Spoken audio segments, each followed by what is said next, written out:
मध्य रेल्वेच्या बदलापूर रेल्वे स्थानकात प्लॅटफॉर्म क्रमांक 1 वरती संध्याकाळी 6 वाजण्याच्या सुमारास गोळीबाराची घटना घडली। या गोळीबारामध्ये एक जण गंभीर जखमी झालाय। त्याला खासगी रुग्णालयामध्ये उपचारासाठी दाखल करण्यात आलं। पैशाच्या देवाणघेवाणीवरून हा वाद झाल्याचं आता समोर येत आहे। गोळीबार करणाऱ्याला रेल्वे पोलिसांनी अटक केली आहे। पाहूयात।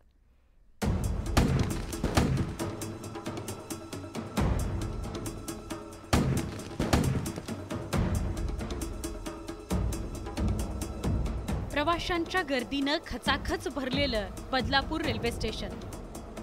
हेच बदलापूर रेल्वे स्टेशन आज गोळीबाराच्या आवाजानं हादरलं।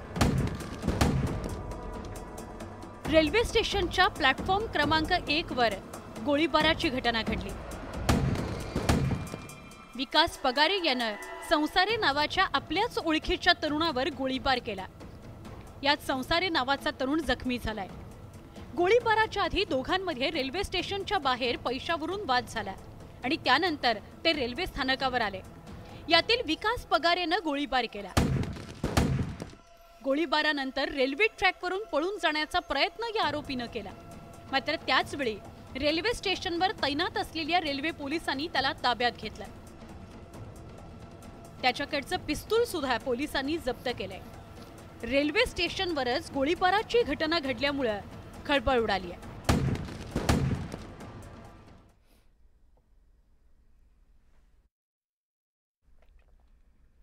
बदलापूर रेल्वे स्थानकात गोळीबार झाल्यानं एकच मोठी खळबळ उडाली होती।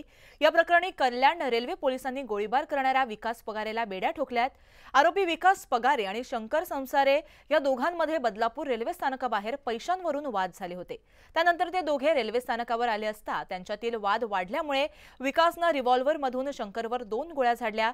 ऐन गर्दीच्या वेळेस रेल्वे स्थानकात गोळीबार झाल्यामुळे एकच खळबळ उडाली। या प्रकरणी आरोपी विकास पगारेला पोलिसांनी अटक केली आहे। त्याच्यावर 2 गुन्हे हे टिटवाळा पोलीस ठाणे, 2 गुन्हे उल्हासनगरमध्ये दाखल करण्यात आल्याची माहिती मिळते। दरम्यान रेल्वे स्थानकावर गोळीबाराची घटना घडल्यानं स्थानकावरील सुरक्षेसंबंधीतील प्रश्न हा पुन्हा एकदा ऐरणीवर आलाय। यामध्ये 4 जण होते। त्यांनी आपापसामध्ये पैशाच्या वाटपावरून आणि त्याच्यावरून वाद झाला आणि त्यातूनच त्यांनी एकमेकांवर हल्ला केला आणि त्यातून मग ही फायरिंगची घटना घडली। काय त्यांचं काय बॅकग्राऊंड आहे का आणि कसं? 4ही आरोपी हे रेकॉर्डवरील आरोपी आहेत।